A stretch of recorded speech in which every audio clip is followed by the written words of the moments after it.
Hi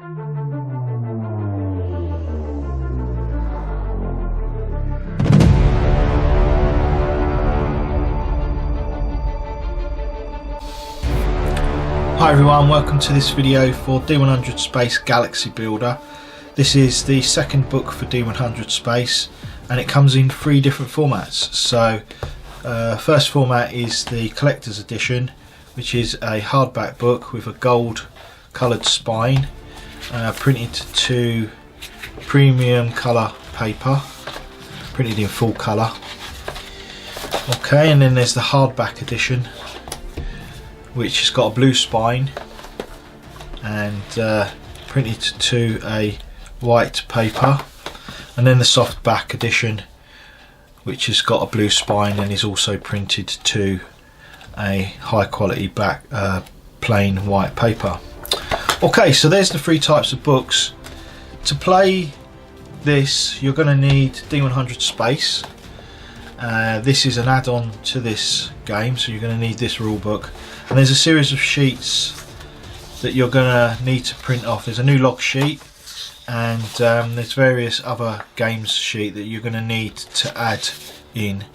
There's a sector sheet there that allows you to plot your galaxy, the sector of the galaxy you're going to be exploring. And there's a few other sheets. These are available as a download. They're also in the back of the book. There's 2 file types for download on the MK Games website. There's one that's got this border background and would look like this if you printed it off, and then there's a printer friendly copy that's printed to the white paper, which we can see here. So they're the books, and what you need to get stuck in, you're going to need to print off a handy sheet, and there's some space travel and activities on the back of that. There's a time sheet. You're going to be tracking time and keeping track of entries that might be significant as you play the game. There's the map sheet, sector sheet, hex sheet, that's going to be used for building up your star systems and so forth. And on the back is an operations sheet. So in these star systems there's going to be operations placed there that you can perform, and on the back you're going to record all that information. There's also the new log sheet, which we went into. It's very similar to the D100 Space log sheet, but there's a few additions to that that bring it up to date with the rules that are found in the book. And this is a zone and star systems and zone sheet, very similar to the one that you've got in D100 Space, but it's blank, so it allows us to add in all the details of the sector that we'll be generating. And you can also, from these sector sheets, you can also add other sector sheets and go into different parts of the galaxy, creating and expanding your galaxy to more than just one sheet. So there's plenty to be getting on with and doing. There's also some rules regarding economy. So in D100 Space, if you've played this, the prices for your economy was pretty much set in stone. So there's a variant in the Galaxy Builder that is going to explore on a randomness. So you're going to need a blank economy sheet to keep track of all the prices of all the star systems that are in this sector. Okay, so that's a little insight into the actual game itself and what you're going to need to get set up. The first thing to do when you start playing is to understand how to add a star system to the galaxy sheet, to the hex sheet. And there's going to be, the main thing is going to be creating a new galaxy. So when you start off, you can start off with either a brand new adventure captain, or you can start with a seasoned captain that's already performed some missions. Either or really. You're probably better off beginning this with a captain that's performed at least the first 4 operations, the training operations. Okay, so once you've created your galaxy, then the rules really start here. You'll refer to adding a star system periodically, but pretty much playing the world, the Galaxy Builder, it's all going to be from page 14 onwards. And there's things like how to there's some changes to the main rules there. There's in the original rules it updates the unforeseen costs element of D100 Space, so if you run out of money you can actually go to a loan event and borrow some money at a spaceport. There's things like law is introduced so that you can get yourself in trouble with the authorities if you keep pushing your luck and performing illegal activities. And there's other things like a maximum primary value that's been introduced. So you have a maximum primary value, and then you also have a primary value, and then you have your current value. So we'll look at that in a little bit more detail in another video. There's a star date chart, so you're going to be tracking days and marking off days, and some of those days may trigger events that are going to occur to you. There's been some changes to plague and acid. So normally in D100 Space you would at the end of an away mission, all of your acid and plague is treated at the starship and is removed. That no longer applies. There's also age, so as you get older there's a chance that you may die in the game of natural causes, so that's something to be aware of. It goes into details about how you shade off days on your star chart, trigger days, and then performing actions. So the main part of the game is going to be performing actions. So what you're going to be doing is, let's find the correct sheet.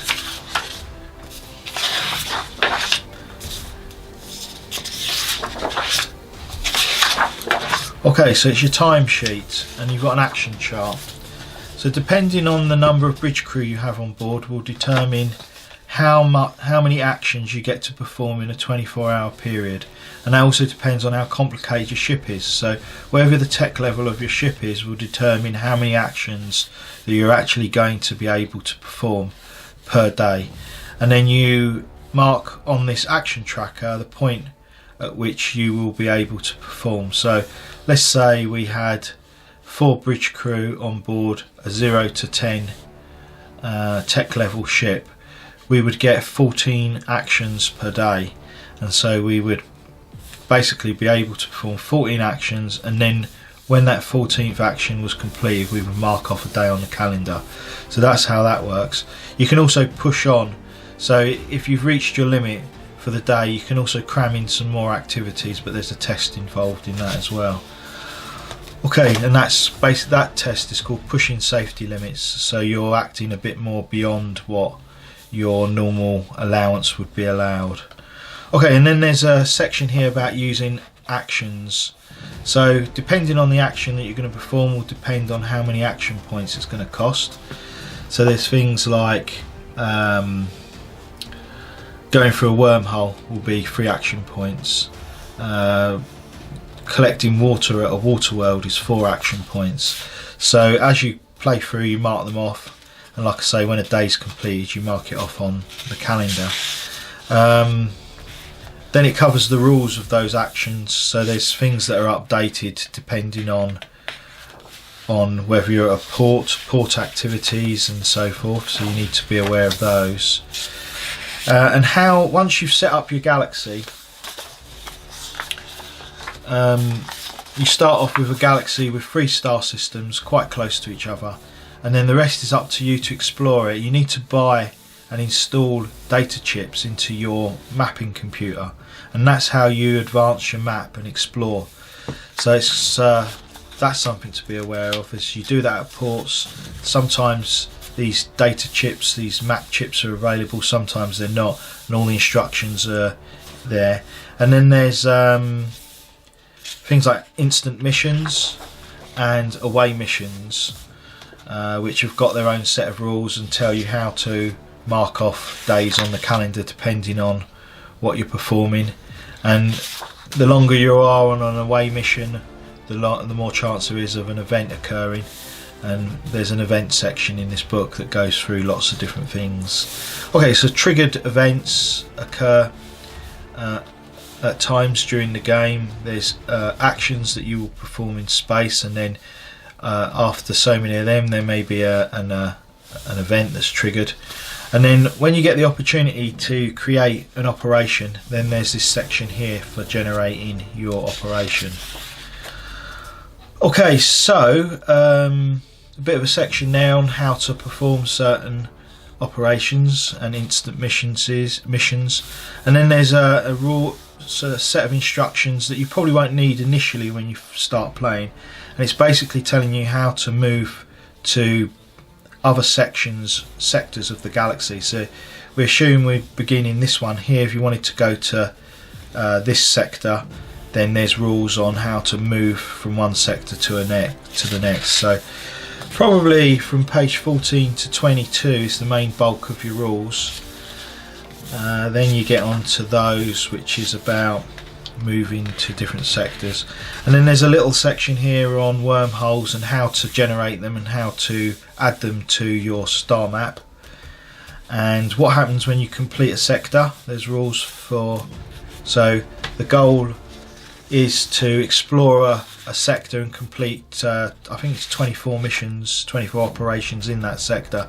When you've completed 24, that sector no longer gives you operations, so if you want to experience the game and play more operations, you need to move to another sector and begin searching a new galaxy for more fun and enjoyment, I suppose. Okay, so that's the completing a sector. These are rules that can be added to your ordinary game of D100 Dungeons. So we're on page 28. Probably, like I say, probably about 10 pages of rules, 15 pages of actual rules that you're going to need to be referring to actually implement this into your D100 Space games. And then these are extra rules that you can bolt on. So quite good for the Galaxy Builder is this changing economy. So this tells you how all these prices in D100 Space and also in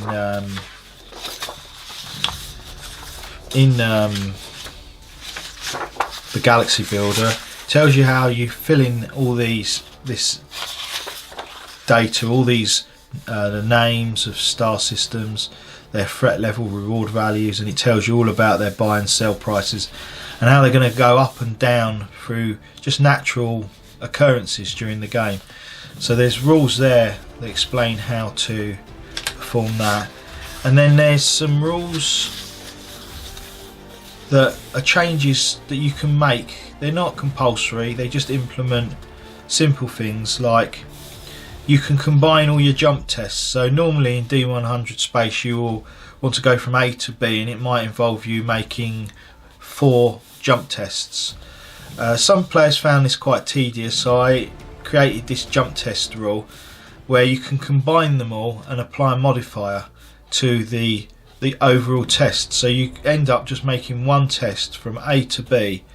If it fails, then you do get cut short on that journey and there will be another test that needs to be made, but potentially it speeds up your jump testing, and it's quite good if you've got a very high intelligence and you're not failing very often when you're making these jump tests. So that can be implemented. There's also one for space cruise tests. So again, if you're going from zone 1 to zone 5, you can make one test to make that entire jump, and the rules are explained there. I'll probably do a video on some of these rules to just clarify them. Probably the next video I do for the Galaxy Builder will be creating a galaxy and setting that up for the first time. And then there's a little section here on experience. So you can put this into any of games, and basically it means that you'll only gain experience when you're performing tests on away missions and instant missions. Tests that are performed during space activities like mining and so forth, you won't gain any experience from. And then there's a control modifier cap.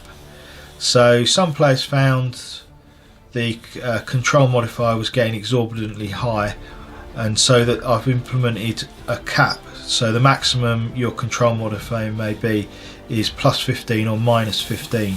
So there's a few little changes to the D100 space rules.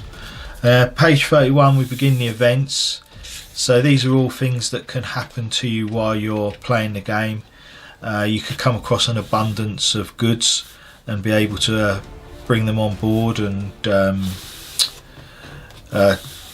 well, in that case you would adjust prices. So prices, there's an abundance of goods in this sector, and so prices maybe on food would be quite low because there's so many of them around trying to be sold.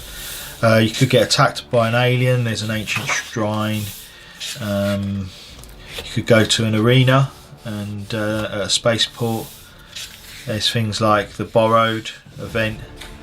There's lots of events that can occur to you while you're playing the game. They're all triggered by the game, so you don't need to worry about reading them or looking at them. You can just find them as and when they come, and there'll be a bit of a surprise for you when they happen to you.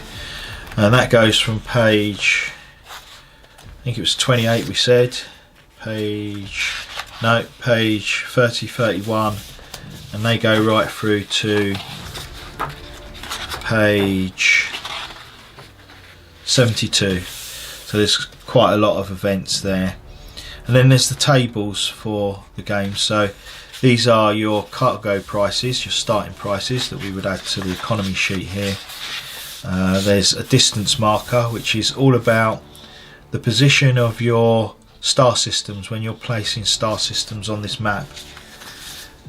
The distance they are from the flat plane, and there's a bit of a mapping thing we need to look at in another video, so I'll do another video on that, building up the galaxy, and that table's for basically building star systems on your star maps. Events table, and these are quite a lengthy table of hyperjump lanes. So when you've got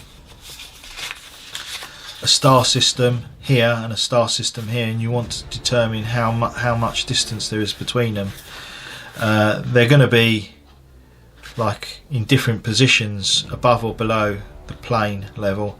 So we're going to need to know what the distance is across, and rather than get you to make that calculation, we've simplified it quite a bit by just having a column and a row, a column to cross-reference and a row to cross-reference, give you the jump lane value, and you just pop that in on that sheet there, and then you'll be able to know the distance between the two star systems without doing a calculation. So that was that.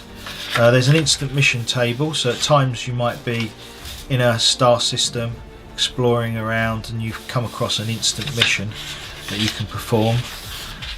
A names table, so rather than having to think up names and so forth, there is a names table in place where you can roll, and basically each name, if you wanted to name a sector, you would roll a D100 for a prefix of the name and then a suffix of the name, so a start and an end of the name, and that continues on through with star systems if you're naming them, and points of interest. And when you get on to naming an NPC, there's a list of first names and surnames there, and also an occupation as well. So there's a quick way of generating some NPC names and names of places without having to create your own. Then we get onto the operations table, so when you generate that operation, you're going to be rolling on this table to give you the main purpose of that operation. Okay, it's quite a few pages of that, and when we get to the end of it, still on operations. Okay, so there's an operations reward chart there, and we've also got a credit reward chart as well. So when you generate an operation, there's going to be a random reward that you will get, and like in D100 Space, the number of crew you've got on board will alter that figure as well quite significantly. So there's a case of the reward value there, and then you would look up how many crew you've got on board, and it would give you a value of how much you've actually earned for that away mission. We've got a star systems chart here, so when you're rolling to generate your star systems, we'll be using this chart a lot to determine the type of star system, so based by threat level, how many points of interest it has, the points of interest that they are, so you'll be rolling through all this to be generating these in these star systems, and then the reward adjustment, or basically how affluent the star system actually is. And then there's a placement grid here for how we're going to place these points of interest around our star system, but again we'll get into all that when we actually look at mapping it.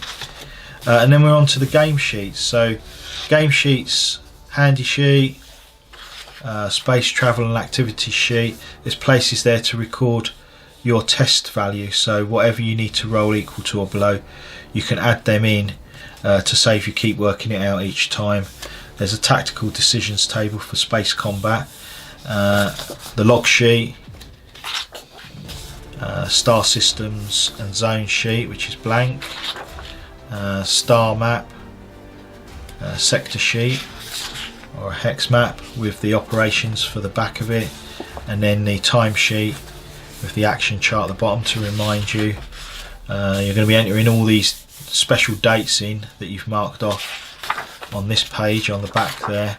Then we've got the economy sheet, which is 2 pages, and that pretty much concludes the entire book and an insight into what the Galaxy Builder is going to do for D100 Space. So thanks for watching, and until next time, take care. Bye for now.